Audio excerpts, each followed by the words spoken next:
皆さん、こんにちは。皆さん、これからの人生、目標をお持ちでしょうか？目標持ってないよって言われる方、ちょっと手を挙げてもらえます？後ろの方でちょっと上がりましたね。はい。手を挙げられなかった方、持ってるに越したことはないよとお思いでしょうか？いやいや、実は私、本当に目標が必要なんだろうかと思ってるんですよ。例えば、海外留学したいとか、大きい会社に就職したいとか、そういう目標があるからこそ、辛い勉強も頑張ってできるということもあるでしょう。しかし、目標を追いかけることが全てではないと体験いたしました。それはちょうど私がトランスミッションの開発に従事してた時のことでした。トランスミッションといいますのは、エンジンの動力をタイヤに伝える重要なものです。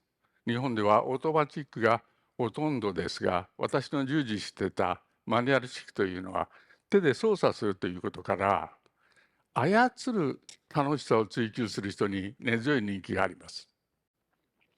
そのプロジェクトは、高級車にふさわしい滑らかでかつワクワクするような操作感を狙ってカーメーカーともいろいろ仕様を打ち合わせる中で開発を進めておりました。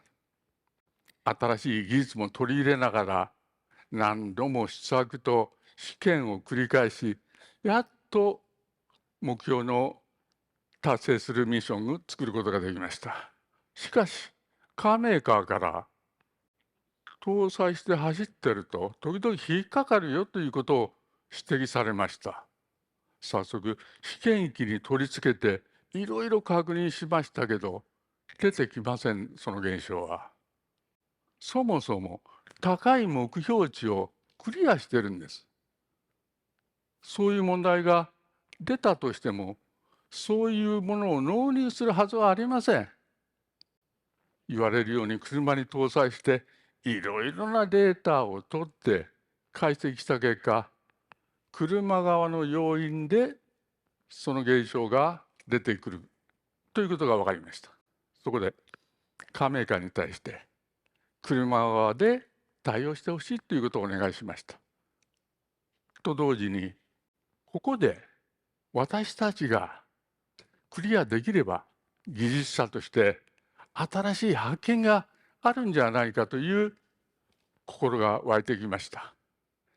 目標値ではなくて、本当の姿を追いかける。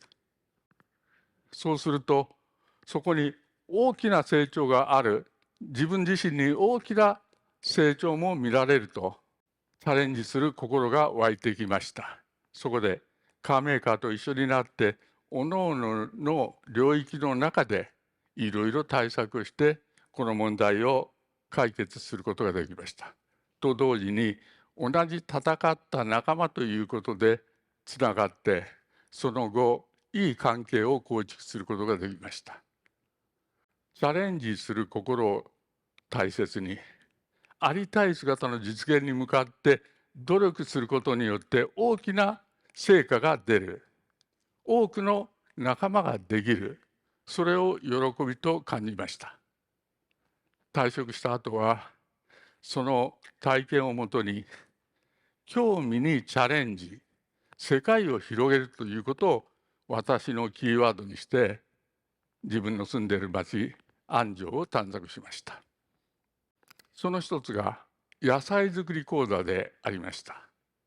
そこはマニュアルが整備されて、先生の指導のもとに種をまいて、苗を植えて育てて収穫する。同じようにやっても、同じようにいいものはなかなかできません。思うようにできないということは、逆に言えば、いろいろ試行錯誤していけば、いいものができるという可能性が高いということじゃありませんか。仕事時代のチャレンジ精神がよみがえってきました。早速私は農園を借りました。それだけではなくて、野菜作りグループにも入っていきました。その野菜作りグループは、野菜を作っているだけではなくて、市のイベントにも出たり、農家のお手伝いをしたり、子どもを呼んで農業体験もさせました。ちょうど私の興味にチャレンジ、世界を広げるというキーワードにぴったりの活動です。私はできる限りあちこちに顔を出しました。市のイベントでは、初めて会う人が次になる人につながっていきます。考えてなかったようなことも初対面の人と話する、そういうことは仕事時代では全然考えることができませんでした。新たな出会いが想像もしなかったような人やものにつながっていきます。世界が広がっていきます。そこで安城市が健康で幸せなまちづくりを実現するための企画を広く市民や企業から募集しておりました。野菜作りグループの会長から何か提案できるものはないかという声をかけられ考えてみました。今までの体験をもとに自分の思いをかぶせイメージしました。畑の中で子どもたちが飛び回って遊んでます。その周りにいろんな家族がつながってます。もう一つ、野菜作りの人が商店街の人と談笑しながらつながってる姿です。そうなんです。人と人とがつながって新しいコミュニティを作っている姿なんです。それをアグリパーク安城と名付け企画提案し採択されました。そして活動が始まりました。具体的には初心者でも楽しめる農園を開きました。さらに野菜作りの人が集まって町の中に野菜市を開き、情報交換の場も設けました。参加する人は野菜作りの面白さや感動だけでなくて、私が人とつながって世界が広がったように、出会った人がつながる、その感覚を持ってほしいと思いました。野菜栽培するだけではなくて、バーベキュー大会で料理をしたり、餅つき大会をやったり、いろいろなイベントを一緒に作り上げていきました。会員の一人が、息子は大地と野菜と皆さんのおかげで育っていきました。ありがとうございました。その声を聞いた時には、ああ、こういう場が作れたことに本当に誇りに思いました。また、こういう相談を受けたこともあります。若いお母さんです。子供に農園をやらせたくて始めました。子供は全然興味を示さないんですよ。私はもう疲れました。もうやめたいんです。お母さんに言いました。体験させるのは野菜作りでなくていいんですよ。畑に来て遊ぶだけでいいんですよ。子供が喜ぶことを一緒になって探しましょうと。それからは子供にいろいろなことを投げかけました。その時、子供が興味を持った餅つき大会に参加して、あっという間に友達ができたんですよ。それからというものは、しょっちゅう畑に来て、野菜作りの面倒は見る、友達と遊ぶ、そして収穫したものの野菜もしっかり食べるようになったんですよ。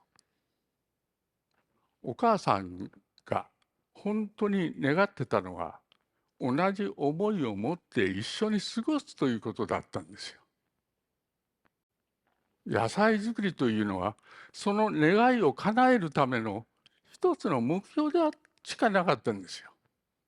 だから、同じ思いを持って一緒に過ごす、その姿を追いかけて、追い求めて、子供にいろいろなものを提案する中で、子供は安心して自分でやれることを見出して自分から動き出したのです。最初から考えたことに縛られすぎると、あるべき姿を、目指すべき姿を見失ってしまいます。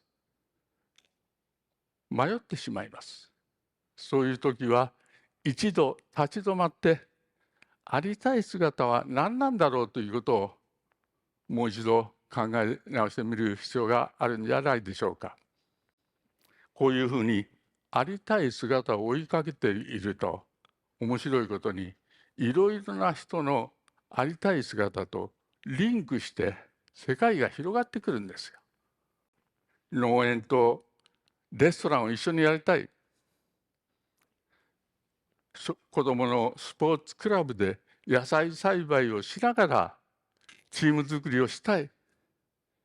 企業として SDGs 的観点から一つの事業として成り立ちそうだとか、ありたい姿のくっついてくると一つの素敵な街になりそうです。それは当初掲げたアグリパーク安城という一つの目標をはるかに超えた非常にワクワクしたものになります。目標にとらわれず、ありたい姿を追いかける、ありたい姿に向かって継続してたくさんのことをやり遂げる。これが豊かで価値ある人生につながる鍵になるんではないでしょうか。ありがとうございました。